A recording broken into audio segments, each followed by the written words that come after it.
Hey guys, my name is IBM, and today I want to take you to lesson 4 of Electricity and DC Circuits. Do not forget this is the Cambridge International Education, and this is AS Physics 9702. Mostly questions for paper 1 and paper 2, but of course you may need some of the concepts here in paper 3, especially in the practical session. So you may need some concepts of electricity in paper 3. Do not forget the course outline for AS Physics 9702 includes physical quantities and units, errors and uncertainties, treatment of uncertainties, kinematics, dynamics, force, density and pressure, work energy and power, deformation of solids, waves and superposition, electricity and DC circuits, and currently we are dealing with electricity and DC circuits. So let's go to lesson 4. In lesson 4, we expect to explore two major concepts. One, electrical power and electrical energy, and two, combination of resistances. So that will be the major concepts discussed in lesson 4. So let's start. So this is electricity and this is our circuits, and this is going to be lesson 4. Like I said, in lesson 4 we shall concentrate basically on to electrical power and electrical energy, and also we shall talk about combination of resistances. So these two concepts were explored in GCSE, and so we are just going to repeat or revise the same concepts of GCSE, but this time using another or a little bit a more complex approach, because this is AS Physics. So let's begin by talking about electrical power and energy. So you recall from what we mentioned earlier on, that is in lesson, I think that was lesson 2, where we distinguished electric field, electromotive force or EMF from potential difference. You remember the definition of potential difference, where we said potential difference V is the energy transferred from electrical to thermal energy per unit charge. So it was energy transferred per unit charge. Therefore, the energy transferred was therefore equal to Q times V. And from the first lesson, we saw that current I is equal to the rate of flow of charge carriers. I was Q over T. So when I make Q the subject, Q is equal to IT. So when I combine Q equals to IT with energy equals to Q times E, I therefore obtain a simple expression that energy is equal to V times I times T. I've just substituted for Q with I times T. So electrical energy can be given by V times I times T.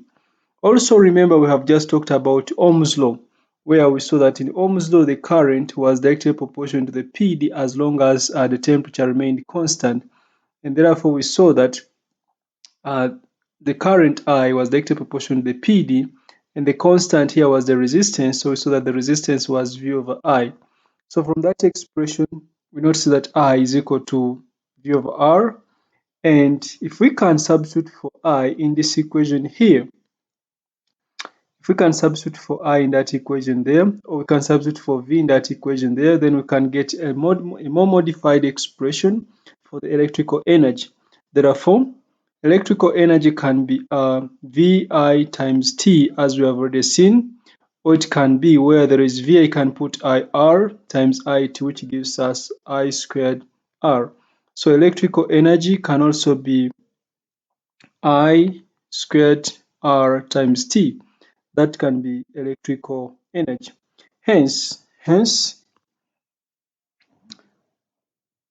we notice that if I substitute for I with V over R, then electrical energy, which is VI times T, would be equal to V times V over R times T, which becomes V squared over R times T.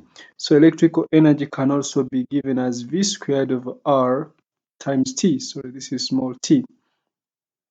So when we conclude, when we sum up all the concepts we have just derived here using simple algebra ideas, we can say electrical energy would be either given as QV, or electrical energy will be given as VIT or IVT, or electrical energy will be given as I squared RT, or electrical energy will be given as V squared over R times T.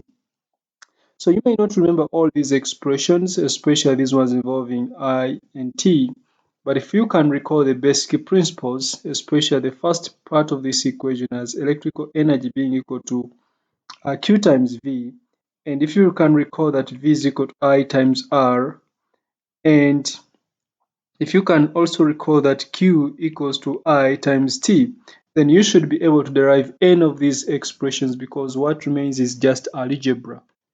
That is just algebra. Okay, so that is electrical energy. We now know what electrical energy equals to when we talk about electricity. You might have talked about some of these expressions in GCSE, maybe not in as much details as we have just mentioned. Let's also talk about electrical power. So you recall from a unit called work, energy, and power, where we said that power is equal to the rate of transfer of energy. In other words, power is energy transferred divided by unit time. And if power is energy transferred per unit time, then making energy the subject, energy is going to be power times time. So if I can substitute, or if I can just substitute for energy depending on what order I want. Remember, we have seen energy, electrical energy as being equal to Q times V, electrical energy as being equal to I times V times T, electrical energy as being equal to I squared times R times T. We have also seen electrical energy as being equal to V squared over R times T.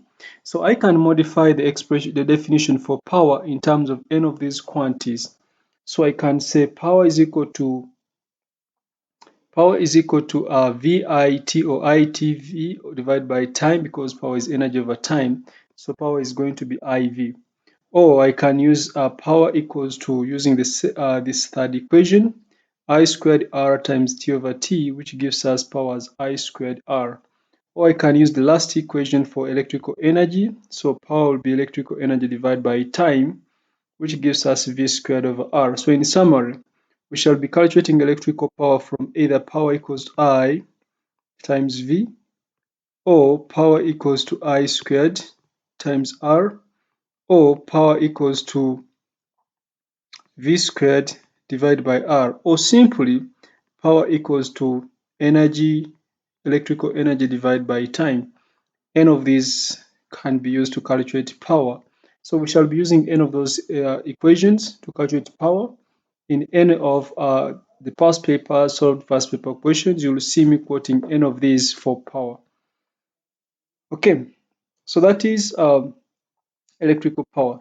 So of course the SI units for power are still the watts, as we mentioned in work, energy, and power. I think we also defined the watt because power is energy over time. We were able to define the unit of power because power is energy measured in joules divided by time measured in seconds. So it is the unit for power is the watt. So 1 watt is the same as 1 joule per second. Therefore, a watt is going to be defined as 1 joule per second. We shall define the watt as 1 joule per second. Good example is quoted here. If an appliance is rated at 240 volts, 75 watts, 75 watts gives out energy at a rate of 75 joules every second when connected to a 240 volt supply. So when you say the power is 75 watts, it means the device gives out 75 joules in every second, or per every second. That's what we mean by a watt. So a watt is defined as 1 joule per second, or a joule per second. So far in electricity, we have defined 3 units. We have defined a coulomb. We have defined the coulomb as ampere second, or 1 ampere times 1 second. We have defined the ohm. We have defined the ohm as 1 volt per ampere, and now we are defining the watt as 1 joule per second. So you should be able to define these units. Okay, let's do a few examples because I say this is GCSE concepts. Calculate the power of a light bulb that uses 1800 joules. So this is electrical energy. You can use E or W for electrical energy and a time of 90 seconds. So we know that electrical power is equal to electrical energy divided by time. So I think that is direct. Electrical power is electrical energy divided by time, which is 1800 joules divided by 90 seconds. Pressing my calculator gives me 20 watts. That is the electrical power. That is IGCSE. Okay, you can pause the video and try to complete the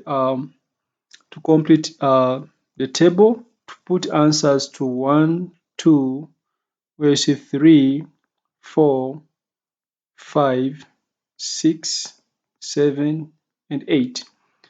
So you can pause the video and try to check if you can just use all the formula we have derived to find the answers to that. Remember, we have power, current, voltage, time, and energy, and you just need to know the relationship between all these ones. We saw that energy could be equal to Q times V. Energy could be equal to I, V times T. Energy could be equal to I squared R times T. Energy could be equal to V squared over R times T. That was energy. Then power could be equal to energy divided by time. It could be QV over T if you want. It could be IV over T, which is just IV. It could be IV squared R over T, which is I squared times R. It could be V squared over R times T, which is V squared over R. Any of those expressions could give you the power. So using these expressions, you can remind yourselves of IGCSE concepts just to fill in the spaces, number 1, 2, 3, 4, 5, 6, 7, 8. And if the answers you have arrived at include the following, then you remember those IGCSE concepts. So for number 1, 50 watts. For number 2, you might have got 200 joules. For number 3, you might have got 2 amperes. For number 4, you might have got 80 seconds.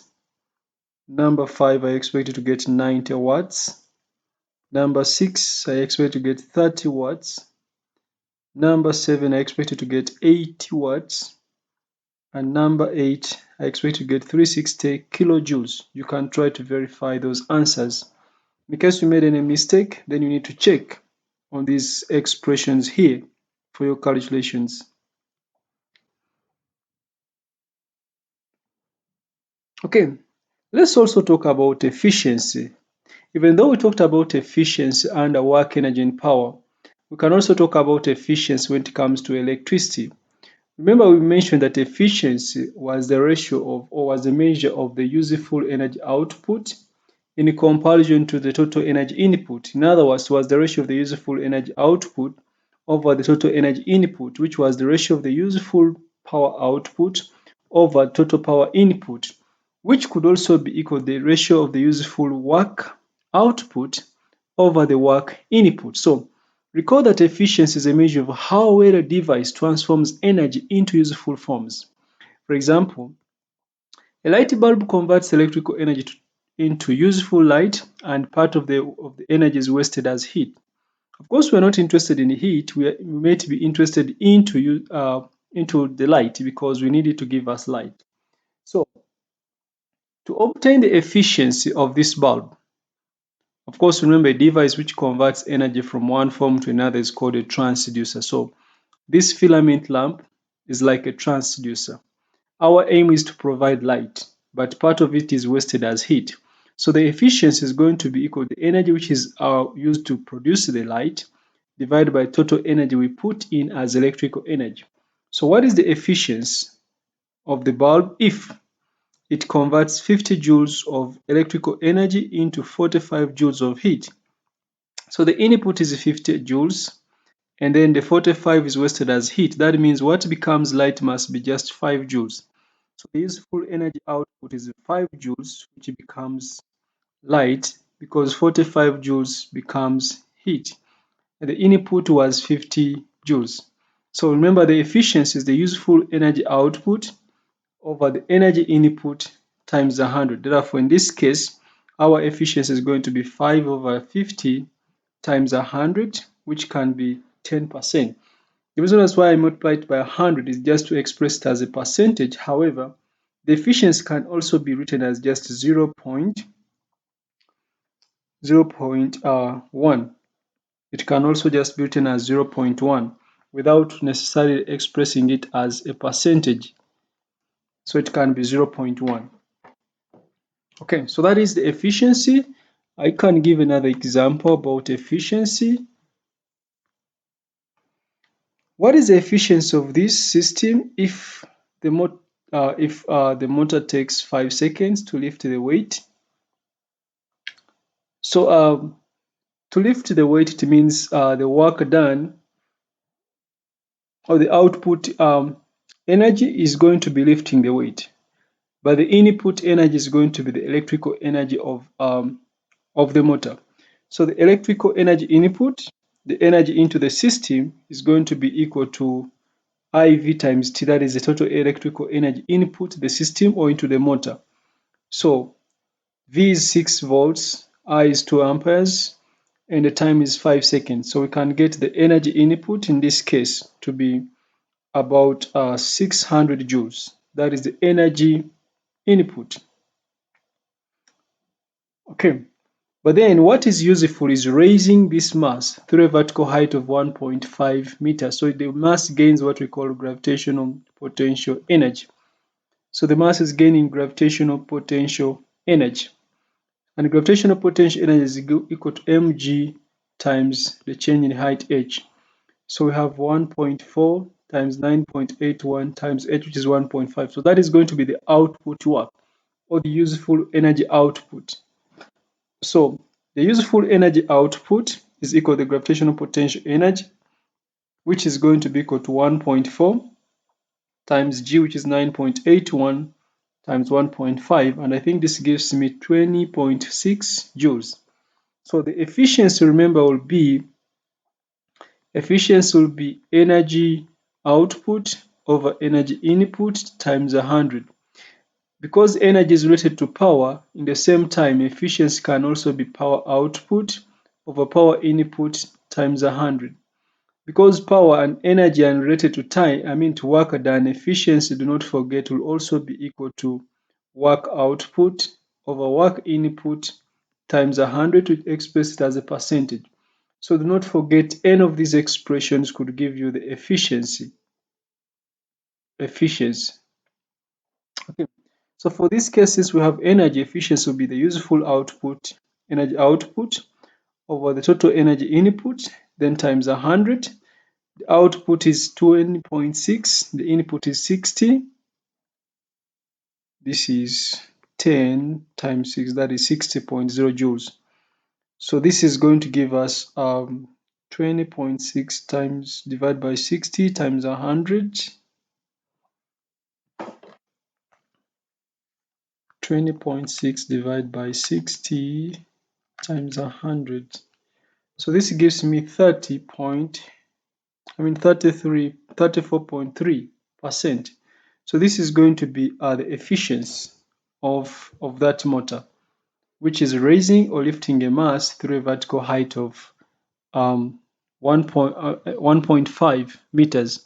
The most important thing we need to note about efficiency is we must be able to identify the input and the output. And if we are able to identify those, we should be able to arrive at the efficiency. You can multiply by 100 to express it as a percentage, but sometimes you need the efficiency without expressing it as a percentage. Have a self-check, a quick self-check. These are GCSE equations. So you just press your calculator. Calculate the energy used in megajoules by a heater of power 3 kilowatts in 1 hour. All you need is to recall the equations to use. So power can be IV, or power can be I squared R, or power can be equal to V squared over R, or power can be equal to energy divided by time. So you have that in your mind. So I'll just check. My student got these answers, so I'll just press my calculator and see if they are correct. Remember, mega is 10 to the power of 6. Calculate the energy used in electron joules, so megajoules. So to bring a prefix, remember, you must divide by its value. So the first one, we want to find energy. Energy is power times time. So I have 3000 times time is 1 hour, which is 3600. Then divide by 10 to the power of 6, or 1 exponent 6. Remember, to bring back a prefix, you divide by its value. To remove a prefix, you multiply by its value. So that is correct.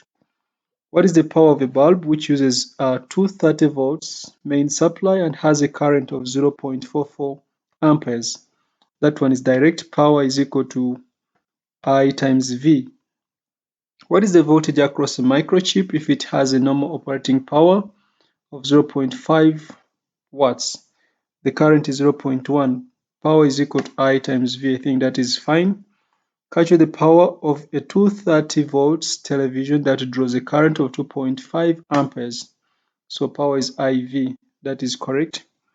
Calculate the current drawn by a kettle. Power 2 kilowatts. Remember, kilo is 10 to the power of 3, or 1000. When connected to the mains 230 volts power supply. So we want to find current, and we know that power is equal to I times V. So we just substitute and get the answer. Calculate the energy used in in milljoules by a hair dryer of power 1 kilowatts in 1 hour. So the power is 1000 watts, time is 3600. So to bring a prefix, to bring megajoules, we divide by its value because mega is 10 to the power of 6. So I think this should be correct. Calculate the energy used in joules by a 12 volts car starter motor when drawing a current of 80 amperes in 3 seconds. So we want to find energy. Energy could be equal to power times time, or energy could be equal to I times V, then times T. So we have V, we have I, and we have T. So you should be able to get that. Self-check 2, these are just for practice. They are mostly GCSE questions. An electric kettle is connected across 240 volt circuit. The kettle dissipates 3.5 kilowatts of power in the form of heat. Calculate the resistance of the kettle. So we have V and we have power. So we know we can use power is equal to V squared over R to get the resistance. So you substitute and check that power, resistance. We make R the subject. An electric immersion heater used in a school experiment has a current of 6.3 amperes when the PD is 12 volts. Calculate the power of the heater. So power is equal to IV. Show that a 100-watt lamp connected to a main supply of 240 volts will have the same current as a 5-watt car lamp connected to a 12 volts battery. So of course, you know that power is equal to IV and current is going to be power divided by V. So you can check the first one, 240 divided by V, which is, 100 is the power divided by 240. And for the second one, you notice that it will be power, which is 5 divided by 12. So 100 divided by 240.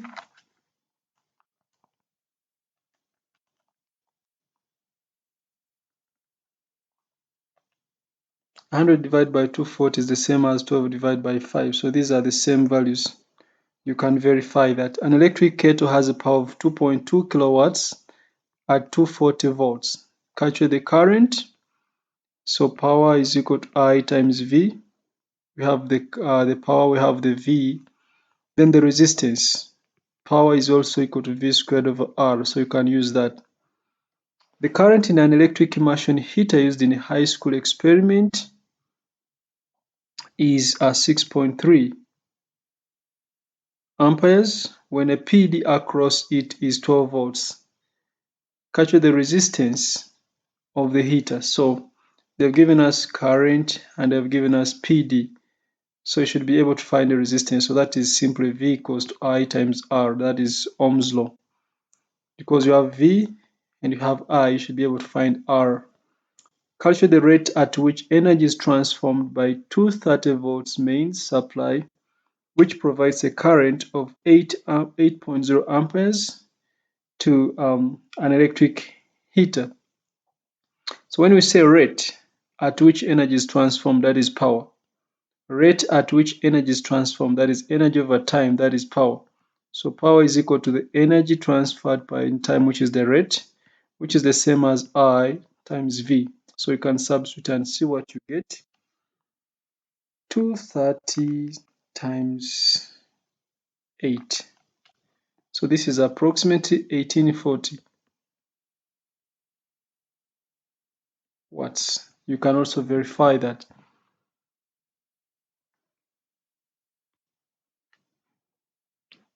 Calculate the resistance per meter. Resistance per meter at room temperature. Resistance per meter at room temperature of constantan wire of diameter 1.25 millimeters. The resistivity of constantan at room temperature is 5 times 10 to the power of minus 7. So this is diameter, this is resistivity, which is rho. And we want to find resistance per meter, which means length is 1 meter. Length is 1 meter.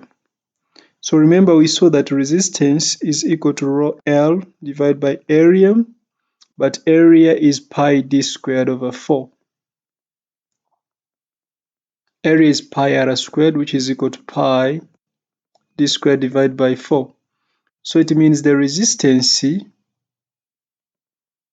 remember it is the resistance per meter, so R divided by L is equal to rho divided by pi d squared over 4, which is the same as 4 rho divided by pi d squared. So resistance per meter, that is R per meter, R over L is going to be 4 times the resistivity, which is 5, times 10 to the power of minus 7, divided by pi times d. Remember, I have to change the diameter to meters, so it will be 1.25 times 10 to the power of minus 3, but this should be squared. So I'll press my calculator. 4 times 5 exponent minus 3 minus 7 divide by pi divide by 1.25 exponent minus 3 squared. So this is 0.41. 0.41, this will be ohms per meter. You can also verify that. I don't know why I always end up using red. Students don't like using red. Find the length of a copper wire of diameter 0.65 millimeters, which has a resistance of 1 ohm. The resistivity of copper at room temperature is 1.7 times 10 to the power of minus 8 ohm meters. So this time we have resistivity and we want to find the length. So I'll just press my calculator because I've done the first question. I'll make L the subject and I just substitute in my calculator. So L is going to be equal to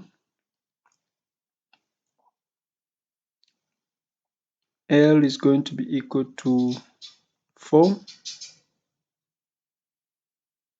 No, L is going to be equal to pi d squared times R divided by 4 times rho. I'm just making L the subject. So you can substitute So this would be pi times d 0.65 times 10 to the power of minus 3 squared times resistance is 1 ohm, divide by 4 times the resistivity, which is 1.7 times 10 to the power of minus 8. I can press my calculator.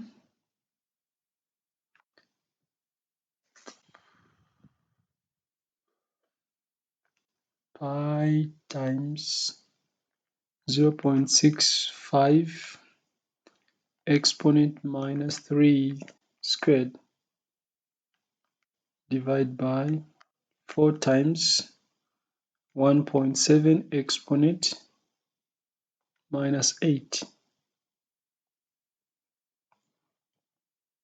So the length is equal to 19.5 meters. You can try to verify.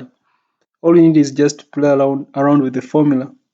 Find the diameter of a copper wire which has the same resistance as an aluminium wire of equal length and diameter 1.2 meters. The resistivity of copper and aluminium at room temperature are 1.7 and times 10 to the power of minus 8 and 2.6. Okay, so we want to find the diameter of copper wire. So I'm going to just come up with the two expressions. For the first one, I have that resistance C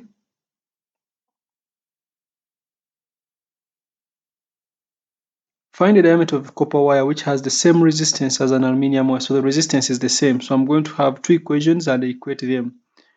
So resistance for copper is equal to resistance for copper is going to be equal to the resistivity times the length divided by the area, which is pi d squared over 4. So the 4 goes up, divided by pi d squared, but this is going to be d for copper. Resistivity, this would be rho for copper. The length is the same, I'll just leave it as L. So which also means the resistance for aluminium, I'll call it Ra, is 4 rho for aluminium, L divided by pi d for aluminium squared. Remember, Rc and Ra are the same because they say they have the same resistance. So I equate the two equations. When I equate the two equations, 4 cancels, L cancels, pi cancels. So I only remain with the rho C over d C squared being equal to rho A over d A squared. L, pi, 4, they cancel if I equate the two equations. So I want to find the diameter of copper. So I'll make the copper the subject. So this means when I make diameter of copper square the subject, I'll get a diameter of aluminium squared times rho C over rho A. Then I find the square root. So this means that the diameter of copper is going to be equal to the square root of diameter of aluminium. I may not change the units, I'll leave them in millimeters because the units of resistivities will cancel out. So I'll remain with 1.2 millimeters times resistivity of copper, which is 1.7. Of course, 10 to the power of minus 8 cancels out. Divide by 2.6 times 10 to the power of minus 8.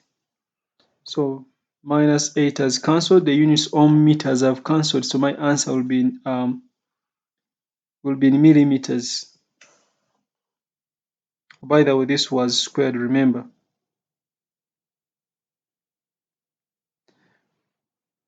So when I remove the square, it becomes 1.2 millimeters times 1.7 divided by 2.6 under the square root.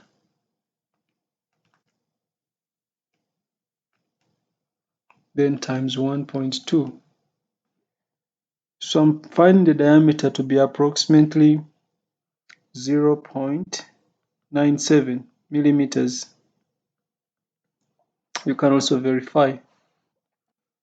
Then calculate the current in a lamp given its resistance is 15 ohms and the PD is 3 volts. So I is equal to V over R. I can't calculate that, but I expect you to get 3 divided by 15,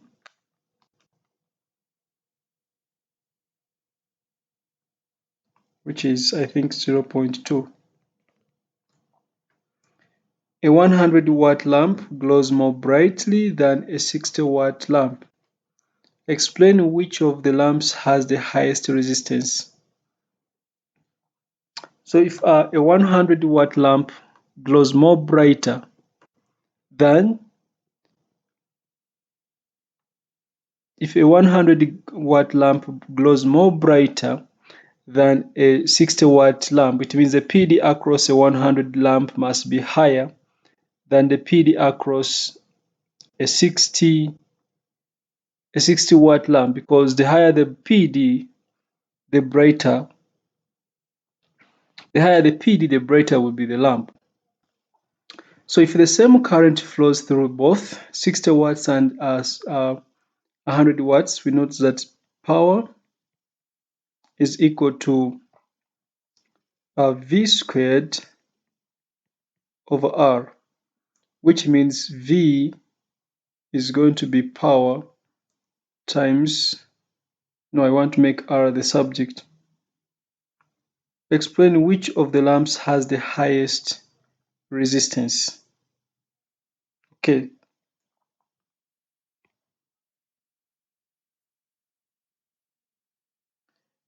So if they have the same current, if the same current flows through them, then we know that power is equal to I times V. So that means power is directly proportional to the PD if the current is the same. So it means the PD across 100 watts is greater than the PD across the 60 watts. And also notice that power is equal to V squared divided by R, which means that resistance is equal to V squared divided by the power. So the PD across 100 watts is greater than the PD across the 60 watts,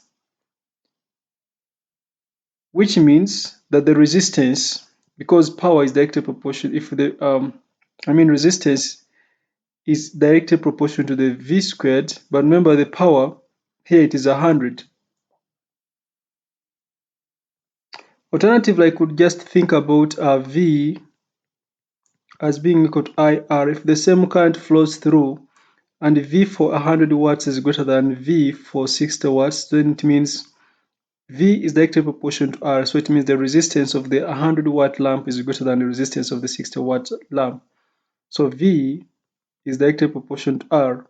So this means R for 100 watts is greater than R for the 60 watts, because V is also directly proportional to PD if the same current flows through both the 60-watt lamp and the 100-watt lamp.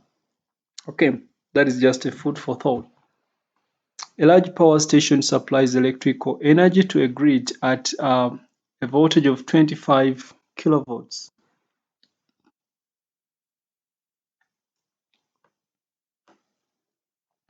Calculate the output power of the station when the current it supplies is 40 kiloamperes. A large power station supplies electrical energy at a voltage of 25 kilovolts. So this is V. Calculate the output power of the station when the current it supplies is, so this is the current. So the power is simply equal to I times V. Just substitute. In the circuit below, the reading on the ammeter is 2.4 amperes. So this is 2.4 amperes into this junction here. Or if the resistance of the voltmeter is high, maybe the same current goes through the conductor. And the reading of the voltmeter is 6 volts. So the PD across the conductor is 6.0 volts. Calculate the resistance. So resistance is just V over I. So which is 6 divided by 2.4. And this gives us 6 divided by 2.4, which is 2.5 ohms. Okay, so those are IGCSE questions, I guess. They are really not very hard questions. Let's talk about combination of resistors, the same concept you discussed in IGCSE. So combination of resistors, I will not take much time about the combination of resistances, that because it's the same thing you did in IGCSE. However, we need to understand a few concepts here and try to remind ourselves of the most important concepts we need for AS level physics and maybe for the practicals. So I want you to recall that there are two ways to connect devices together in a circuit. Either devices could be connected in a series or they could be connected in a parallel. A simple demonstration of this is these two circuits. Look at what we mean by parallel connection in case you forgot. So the devices are linked so that they form two junctions. They are joined so that they form two junctions. So the potential of these two devices on both ends are going to be the same. So the potential here is the same potential here, and the potential here is the same potential here. So both two ends of the device are the same potential. The other two ends of the device are also at another same potential. Then they are joined to a power supply. So if this is negative, the potential here must be negative. And if this is positive, the potential here must be positive. So that's what we call a parallel combination. Of course, in a series, devices are joined end to end. You must have seen this in IGCSE. Devices are considered to be in series if they are joined end to end. So one end of the device is linked to another end of the device. So just in the laboratory, I just want you to investigate the following in the laboratory. Of course, my students will do this in class, or they normally do this in class. So let's try to investigate resistance in a series. So I want you to construct a simple circuit which has a cell and a light bulb. Add an ammeter, of course, it is going to measure the current. Add a voltmeter. Remember to join the ammeter in series. Add a voltmeter, which is going to be in parallel to measure the current through the bulb and the potential difference across the bulb. Draw the circuit and record V and I values. So you are having a cell. Me, I will just draw the cell. I'll draw the circuit where there is an ammeter and there is a bulb. Remember to use circuit symbols. There is no switch, so I'll just complete this. But there's a voltmeter used to measure the PD across the bulb. So you have a cell, a light bulb, an ammeter, a voltmeter to measure the current through the bulb, and a PD across the bulb. Draw the circuit and record V and I values. So I expect that maybe you can use a bulb, you can use a power supply of 3 volts, a DC power supply of 3 volts. So you should record the current and you should record the voltage. Then activity number 2, draw another bulb, add another bulb in a series with the first bulb. So draw your new circuit. So I'm now just going to modify the same. The ammeter has remained in its position. So I now have added another bulb in a series with the first bulb. Write down the new value of I and V. So you record the new value of I. Of course, the value of I is most like, okay, you can try to observe the value of I, and then you notice the new value of V. Remember, the new value of V is measured across the first bulb. So record the new value of V. Comment on I and V as compared to the values in step 1. So of course, you might notice that I reduces. Why? Because the new bulb makes the total resistance to increase. Total resistance increases. So you expect that the current recorded is going to become smaller, because if you add another bulb, the resistance has increased, so the current reduces. So the reading of I that you have recorded from the ammeter must be smaller. Then V, of course, the PD is also going to be reduced because now the 3 volts is going to be shared with another bulb. So V also reduces. V also reduces, but you notice that uh, if you were to bring the voltmeter across the other bulb too, you notice that the sum of the PDs across the 2 bulbs is equal to the voltage supply, but the sum of PDs across both bulbs is approximately equal to the EMF supplied. You can verify that in the laboratory. Considering the step 2 that we have just talked about, move the ammeter to different points and compare the values of current at the points. Write your observation. Of course, the ammeter reading will remain the same at whatever point we put it, because for resistors in series, the current remains the same. By moving the voltmeter, measure and record the PD across the cell and then both bulbs individually. So if you record the PD across the cell as 3 volts, or let me say it is 2.6 volts because it's going to be less than the EMF if there is a current, and then both bulbs individually, what do you notice? So if you measure the PD across each of the bulbs, you are going to notice that the sum of the PDs of the bulbs is equal to the PD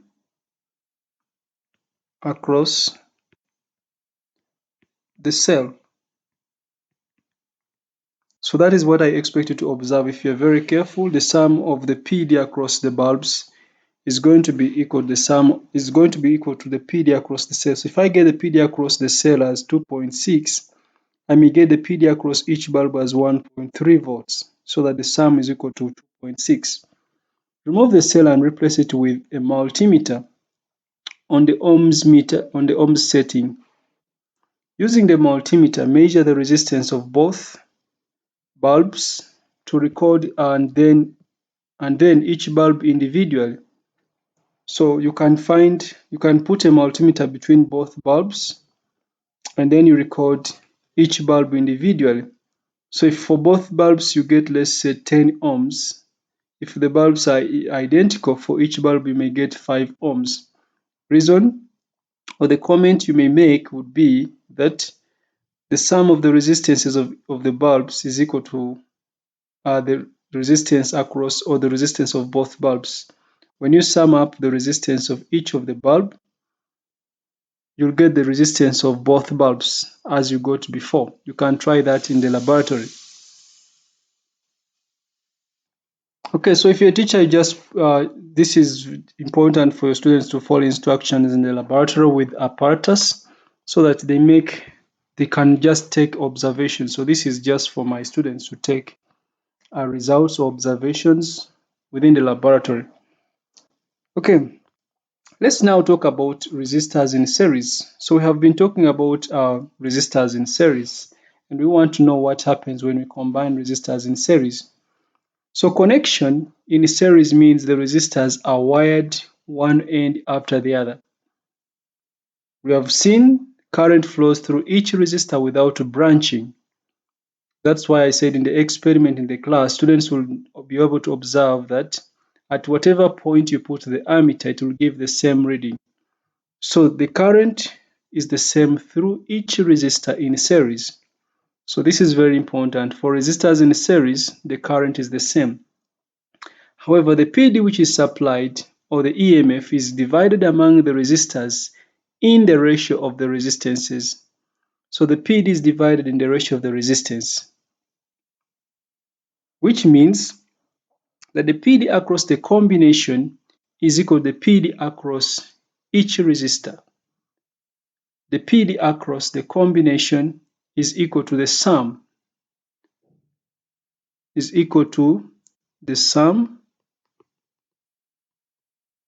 of the PD across each resistor.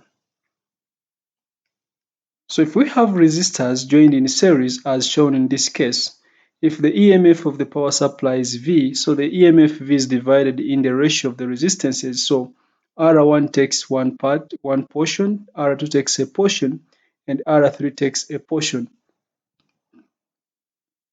And if I consider the combined resistance to be R total or RT, then it means R total is going to be it is going to be the resistance of an equivalent resistor if this was to be considered as one resistor whose total resistance is RT. So our task is to find RT. Do not forget Ohm's law, which states that V equals to I times R. So it means for the effective resistor whose current is I, remember the current is the same and it's the same current through the battery. So V, which is the total effective resistance, the effective PD is going to be the current I times total resistance R total. And V1 will be I times R1 because the current is the same. V2 will be I times R2 because the current is the same. And V3 will be I times R3 because the current is the same. But remember, the potential supply or the EMF supplied is divided in the ratio of the resistances. So the total EMF V is going to be V1 plus V2 plus V3.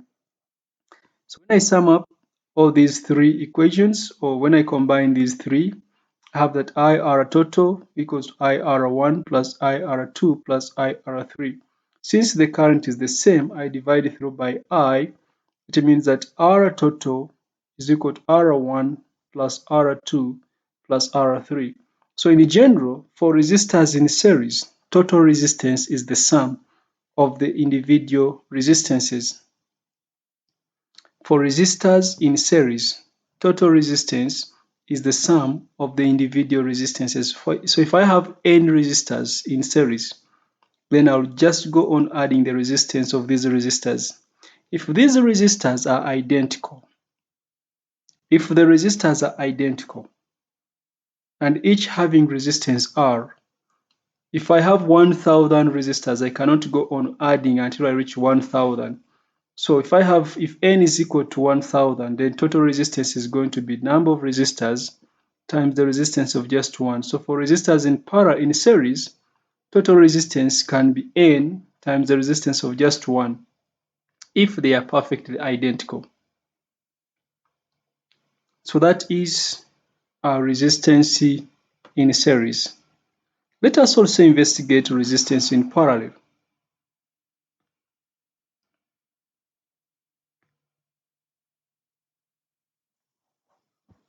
So construct a simple circuit. Of course, this is if you are in the laboratory. Construct a simple circuit with a cell, a light bulb, add an ammeter and a voltmeter to measure the current through the bulb and the potential difference across the bulb. Draw the circuit. So you have a simple circuit which has a cell and a bulb with an ammeter, a voltmeter. So this is going to give us the current, this is going to give us V. Draw the circuit, record the value of I, record the value of V. So you can use a cell of say 3 volts. Then you can record I expect the value of V to be less than 3 volts because the bulb could be having some internal resistance. Then add another bulb in the parallel. So this time we are connecting in parallel. So we are leaving the cell in its position. And we have our bulb in parallel here with another one. So we have two bulbs. Now that's what we call parallel combination. Write down the values of I and V after. So I'll put the ammeter and I'm maintaining the position of the voltmeter. The voltmeter was somewhere here.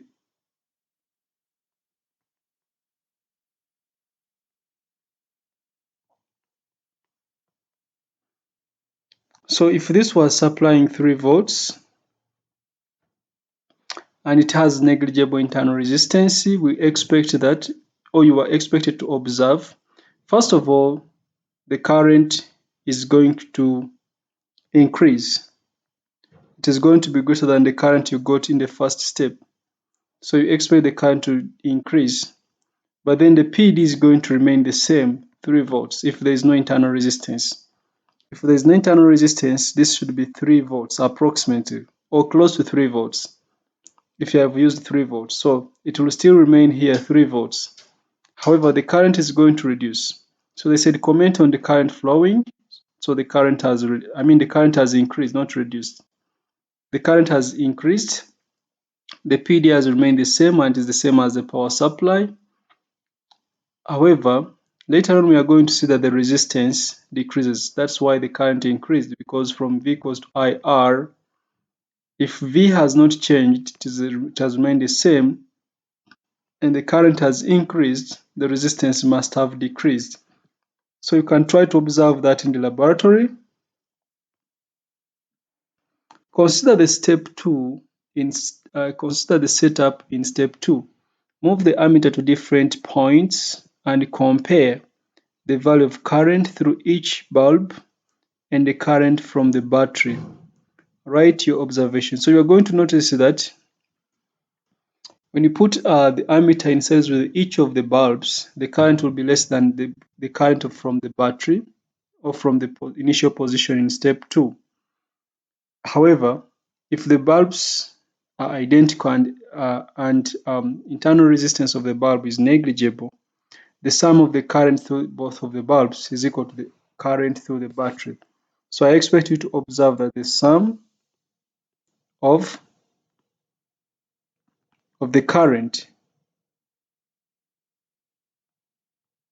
through each bulb is equal to the current through the battery. You must have observed something like that. Then by moving the voltmeter, measure and record the PD across the cell and then both bulbs individual, and you are going to notice that the answer is going to be the same. The value I expect to notice is going to be the same whether you put it across the battery or you put it across the first bulb or you put it across the second bulb. You're going to see the same reading. Then remove the cell and replace it with the multimeter on the ohms setting. Using the multimeter, measure the resistance of both bulbs together in parallel. So you're going to get a smaller value of resistance. Using a multimeter, measure the resistance of both bulbs together in parallel and then each bulb individually. So when you find the resistance of both bulbs in parallel, you're going to see a value which is smaller than the resistance of each individual resistor or each individual bulb. So you can observe that the resistance of the individual bulbs is less than, the total resistance when we have both of them is less than the resistance of each individual bulb. So resistance of both, you'll observe that is less than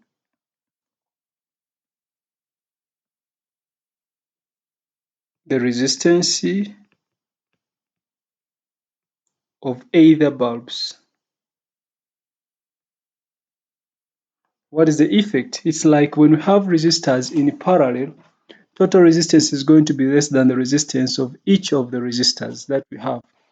Okay, so you can investigate that in the laboratory and see. So there are many different ways of drawing the same parallel circuit, and because Bending the connecting wires does not change the movement of electrons. All the circuits shown below are electrically the same as each. In each case, the current divides to go through the lamps and then rejoins. So you can try to connect some of these illustrations in the laboratory. These two bulbs are in parallel. This circuit is the same as the first one. This circuit is the same as the first one. This circuit is the same as the first one. This circuit is the same as the first one. This circuit is the same as the first one. So all these are this is the same circuit. Just that the orientation of the wires has been changed, or the way the wires are being bent has changed. However, in both cases, the lamps are linked to two common points. They have two common points. They have two common points. Two common points. They are joined to two common points. They are joined to two common points. So all these ones are in parallel because the lamps have two common points. So there are 2 points of there are two potential points which give us the same potential difference across both lamps. So you should be able to identify a circuit in which the components are in parallel. Okay, so we are talking about resistance in parallel, and we have said resistors in parallel, or resistors are said to be in parallel when they are connected side by side with their ends joined together such that they have common points across which the PD is supplied. So we make two components joined side by side, and we create two common points across which the PD is applied. Then our resistors in parallel have the same PD. That's why I said whatever position, or if you place the voltmeter across either of the lamps, you got the same PD, and it was the same PD as the EMF of the power supply. However, the current breaks, or the current splits at the branches, or it splits at the junction. So the current branches out at the common points, or it recombines at the common points. So it means total current is the sum of all the currents at that junction. So if we consider a situation where we have three resistors connected to the power supply of EMF V, so the current from the battery is I, and we saw that the current through each of these resistors is equal to the sum of the current through each of these resistors is the same as the current through the battery. However, the PD across each of these is the same as the power supply. So the PD across R3 is V, and this is V, and this is V, because the potential at this point is the same for all the resistors. The potential at this point is the same for all resistors. So if whatever I put the voltmeter across these 2 points A and B, it will give the same reading. Even if I put the voltmeter across the cell here, it will give me the same reading because the potential here is the same potential at A, and the potential here is the same potential at B.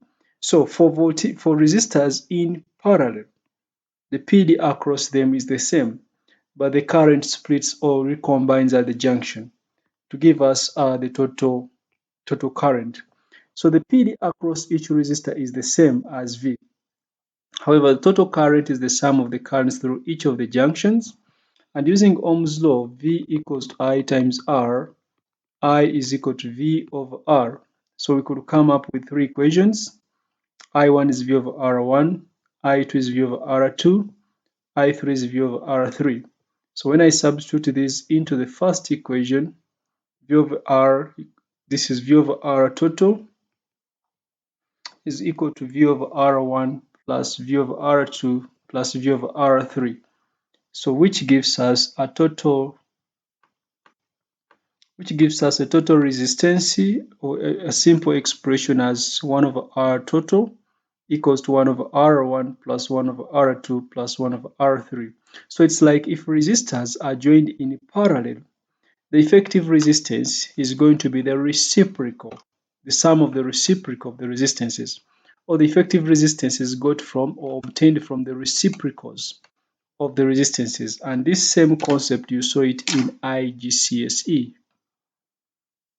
Okay, let's try to advance on this. So in general, if I have any resistors, that is, if I have many resistors in parallel, then effective resistance could be obtained by summing up the reciprocals of all the resistances of these resistors until I reach the nth resistor. Many times the resistors will be identical and each having, say, a resistance R. In that case, I'll add 1 over R plus 1 over R plus 1 over R until I reach 1 over R nth times. So in that case, I can just simply say 1 over total resistance is going to be N times 1 over R, or 1 over R N times, which means total resistance is simply going to be the reciprocal of R over N. So what does that imply? If I have many resistors in parallel, total resistance will be the resistance of just one resistor divided by the number of resistors. What is the effect of this? It's like when I have more resistors in parallel, total resistance becomes smaller and smaller and smaller because I divide by the number of resistors.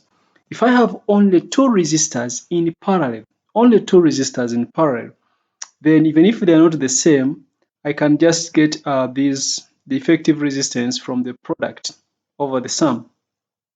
For those who don't do maths, the LCM of this is equal to the product R1 times R2. When you divide R1 by R1 R2 by R1, you get R2. R1 R2 divided by R2, you get R1. So this gives you R1 plus R2 divided by R1 R2. Then I get the reciprocal. So remember, the reciprocal is the total resistance.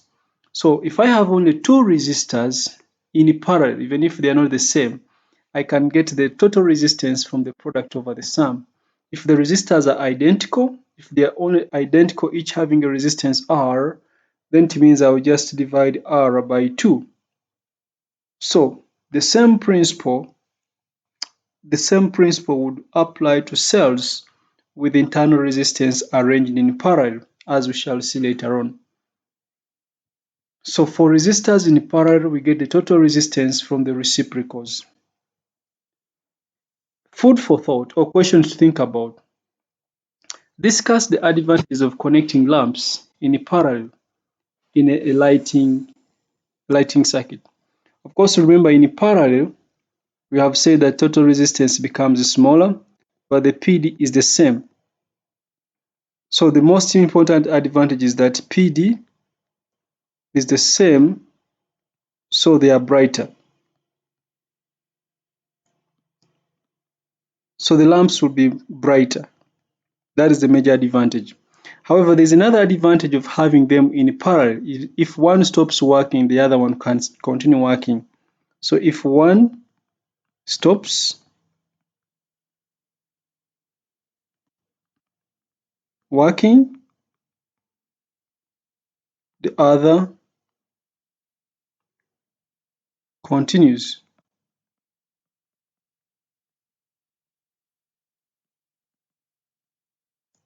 working. That is a very important advantage.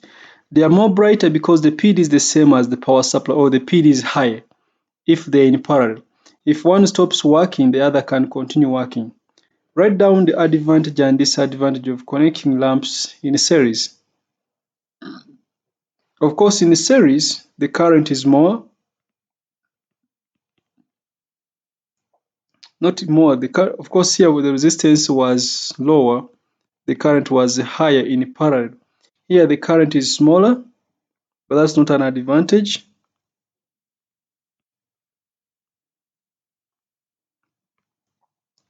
Here, the current is going to be smaller because the resistance is higher, but the same current flows through both resistors. So same current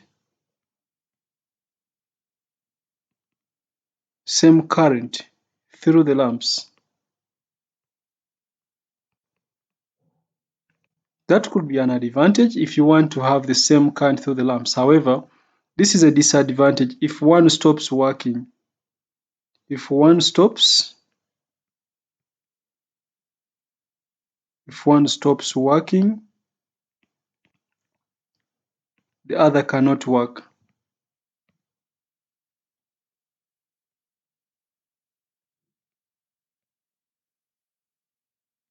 Because the PD is divided or shared by the lamps, then they are going to be less brighter.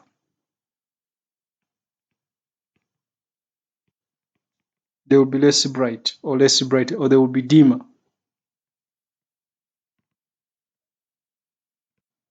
Because they share the PD from the supply, then they will be dimmer. Okay, so if one bulb breaks down, it means nothing is going to work. It will be a completely an incomplete, or it will be an incomplete circuit, to be precise. Okay, now let's talk about a few simple examples. What is the total resistance? What is the equivalent resistance? So these are in series. And we said resistance in series will just sum up. So this would be 10 plus 20 plus 15, which gives us 30 plus 15, that is 45 ohms. That is IGCSE. Number 2, what is the total resistance between A and B? So these resistors are in series. Therefore, total resistance, our total will be 2 plus 3 plus 5, which is equal to 10 ohms. If we wanted the PD across A and B, PD across A and B, and these, remember, these are in what? These are in a series. So the PD is the sum of those PDs, which has been given as 10 volts. If the current is 1, I could also have got resistance from V over I.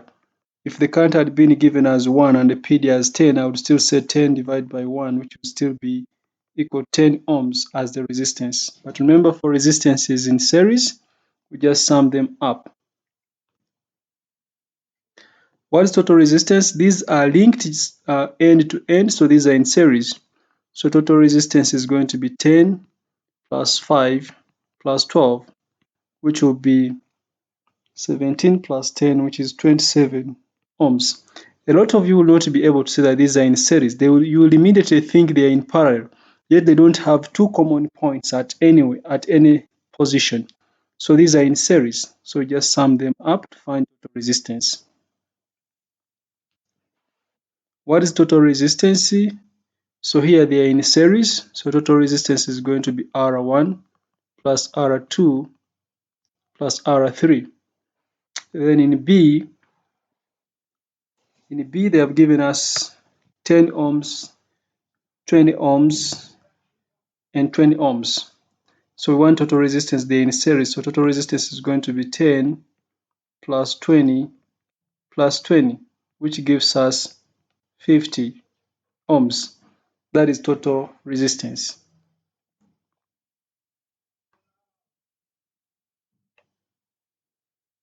A PD of 4 volts is supplied to two resistors, 6 ohms and 2 ohms, connected in series.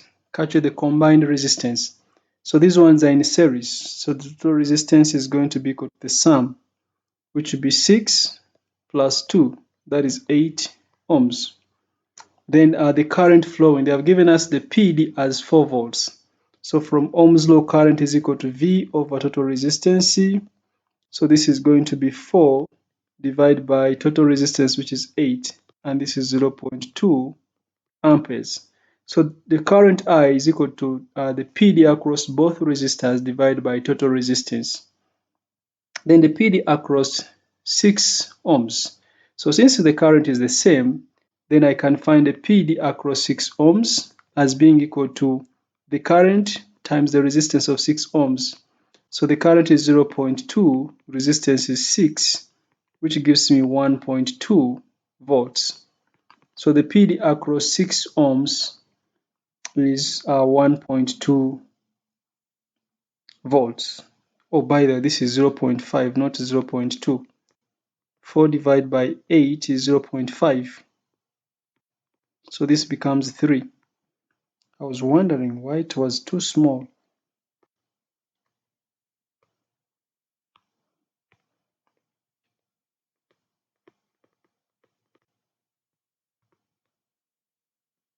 So that is 3 volts. Then the power dissipated in 2 ohm resistor. So power dissipated is equal to I squared times R. The current is the same. We have the resistance, so power is going to be I squared, which is 0.5 squared, times R, which is 2. So 0.5, I think, 0.5 squared times 2. So this gives us 0.5 watts. So that is the power dissipated in the 2 ohm resistor.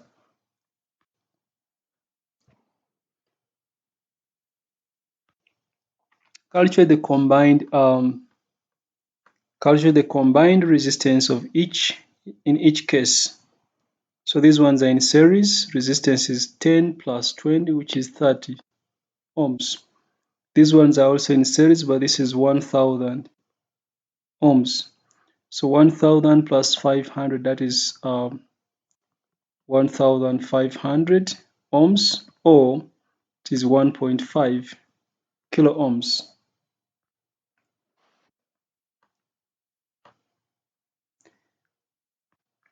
In the circuit shown, the voltmeter reads 10 volts. So the voltmeter is reading 10 volts, so the PD across both is 10 volts. What is the combined resistance? So these are in series. What is the combined resistance? Because they're in series, total resistance is going to be 2 plus 3, which is 5 ohms. What current flows? So total current, because the current is the same as the current through the battery, is going to be the total PD divided by total resistance, which is going to be 10 divided by 5, which is going to be 2 amperes. What is the PD across the 2 ohm resistor? So the PD across 2 ohm resistor is going to be the current times the resistance of the 2 ohms. The current is 2 amperes times the resistance of 2 ohms, which gives us 4 volts. Then in the 3 ohm resistor, the PD in the 3 ohm resistor can be either the current, which is 2 times 3 ohms, which is 6 volts, or you can say 10 minus 4. Or I can say 10 minus 4 volts, which is still 6 volts. Then what is the power dissipated in the 3 ohm resistor? So power dissipated is equal to I squared times R, which is going to be the current is 2, but squared times the resistance, which is 3. So that is 4 times 3, which is 12 watts. Okay. What is the equivalent resistance in this case?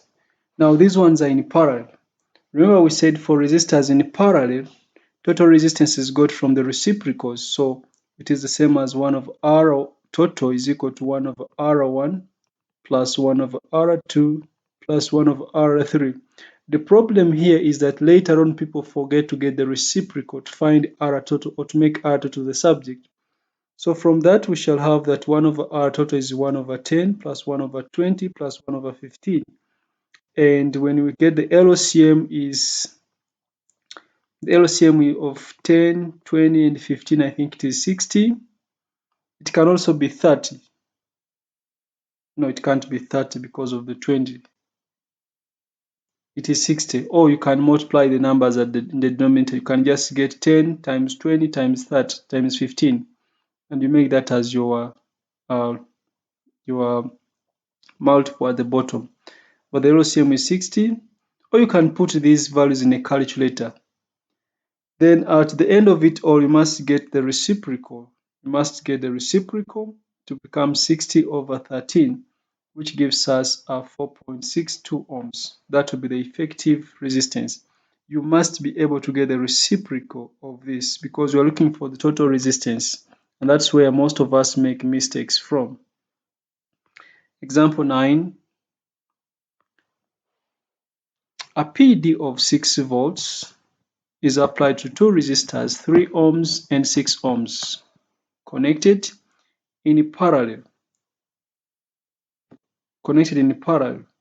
Calculate A, the combined resistance.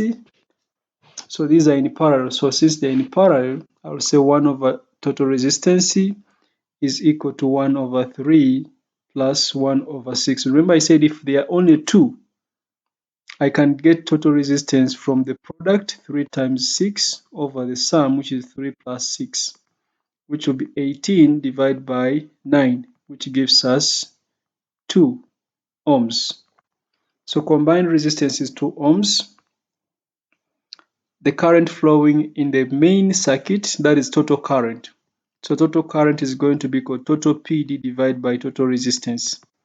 So this is going to be PD is 6, total resistance is 2, which gives us 3 amperes. Then the current in the 3 ohm resistor, so that is I1.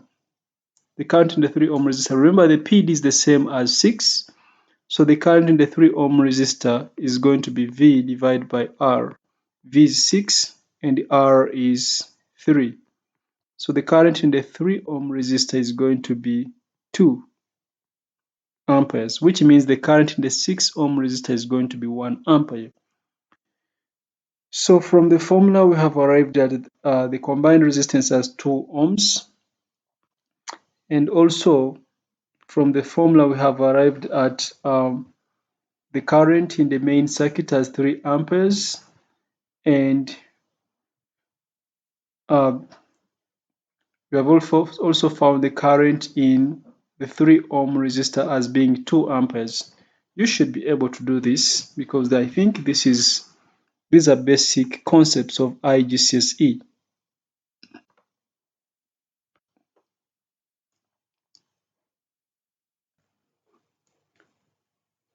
One 110 ohm resistor and a 30 ohm resistor are connected in parallel with a 12 volts power supply. Capture the effective resistance of the two resistors. So these are in parallel.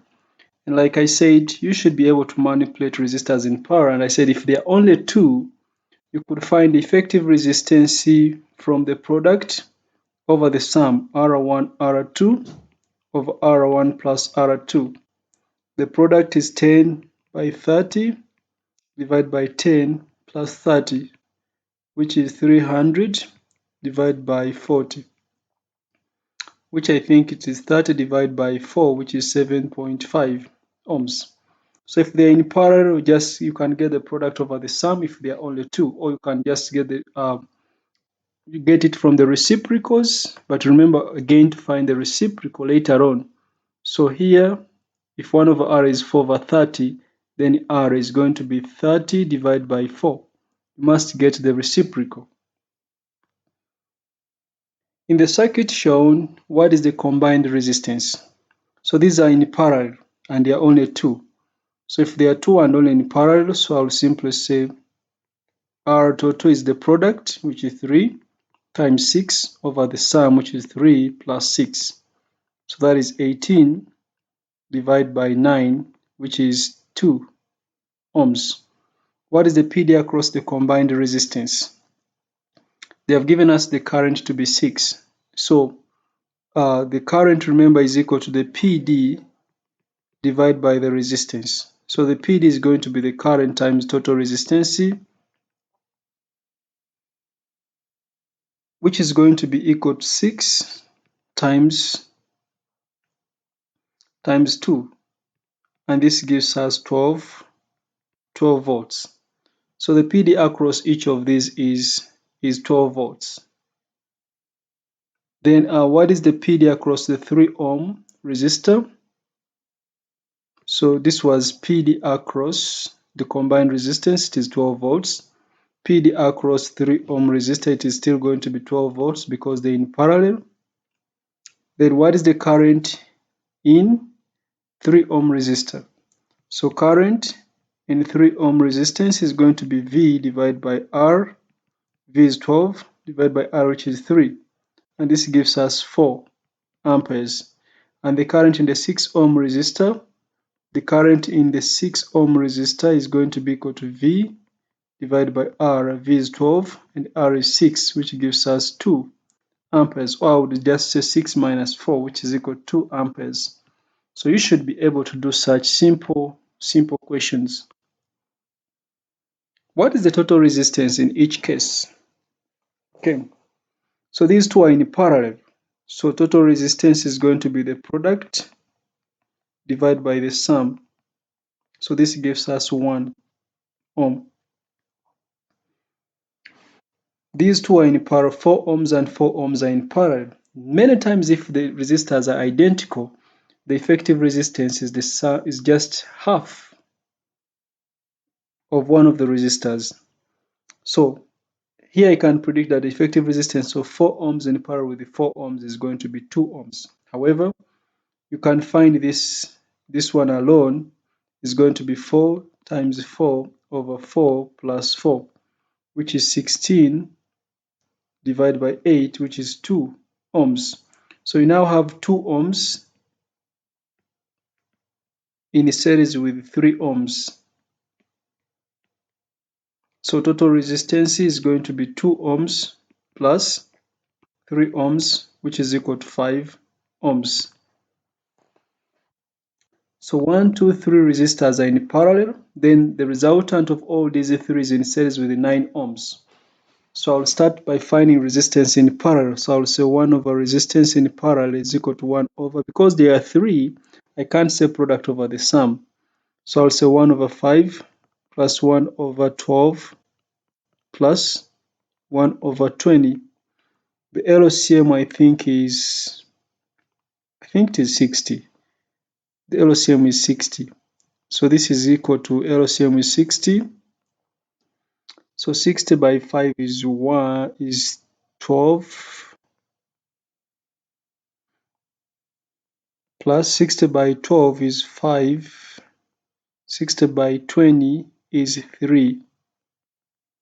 So I have I think this is 20 divided by 60. So it means resistance in parallel is going to be equal to 60 divided by 20, which is going to be equal to 3 ohms. That is in parallel. Now total resistance is going to be 3 plus 9, because the resultant of all these 3 will be a resistor which is in series with the 9. So this will be 3 plus 9, which gives me 12 ohms. So total resistance is going to be 12 ohms. And lastly, calculate the equivalent resistance of 3 resistors in series of values 10 ohms, 1000 and 10,000. So they're in a series. So because they're in a series, I will just sum them up. So this becomes 10,000. No, it becomes 11,010, I think. 10,000 plus 1,000 plus 10. So it is 11,010 ohms. You are provided with the 4 identical resistors, each of resistance 2 ohms. Draw the circuits showing the combination of 4 resistors so that the equivalent resistance is 8 ohms. So we have 4 resistors, each of 2 ohms. So I think this one is direct. So for the first one, they must be in series. That's 1, 2, 3, 4. So each of them is 2 ohms. I think the total is 8. Then 0.4 ohms. 0.4 is a quarter of 2 ohms. So because if we have resistors in parallel, total resistance is the resistance of 1 divided by 4. Divided by n. N is the number of resistors. You only have 4. So resistance in parallel is 0.5. This should be equal to R divided by, 2 divided by n. So n is 4, 4 in parallel. So we must have 4 resistors in parallel to reach 0.5. So 1, 2, 3, 4. These should be in parallel. And then they must be, of course, I will add a connection somewhere. So each of them is 2 ohms. So 2 divided by 4, I think it is it 2 divided by 4? Yeah, 0.5. So that is correct. Then we want the effective resistance to be 2 ohms. 2 ohms. 2 ohms is a half, 2 is a half of 4. So it means we can have 2 in series and another 2 in series, then the combination is in parallel. So I will just combine this. So I have 1, 2 in series, but the combination is in parallel with another set. This is 2 ohms, 2 ohms, which gives us 4. 2 ohms, 2 ohms, which gives us 4. So 4 in parallel with the 4 gives us 2. So this is the combination we are talking about. Then 1.5 ohms.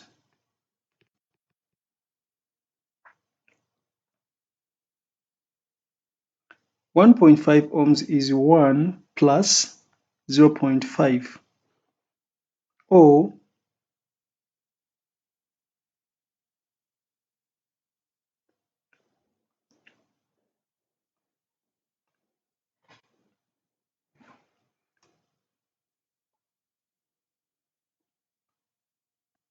I think I need a combination of 3 in a series.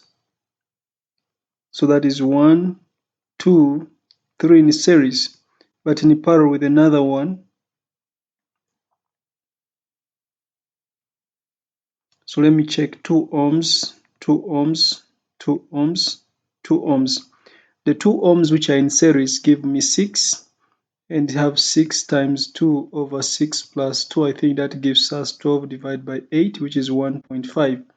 So I think this is going to be correct. So you must be very creative if you want to pass these questions.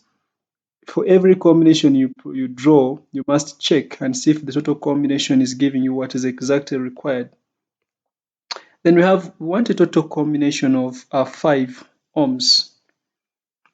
5 ohms. So I must have a combination of 1, which gives me 1 ohm. Then I add it to 2 resistors, which are in series. So I will have 2 resistors in series. These give me a combination of 4 ohms. Then I will join this to a combination which gives me 1.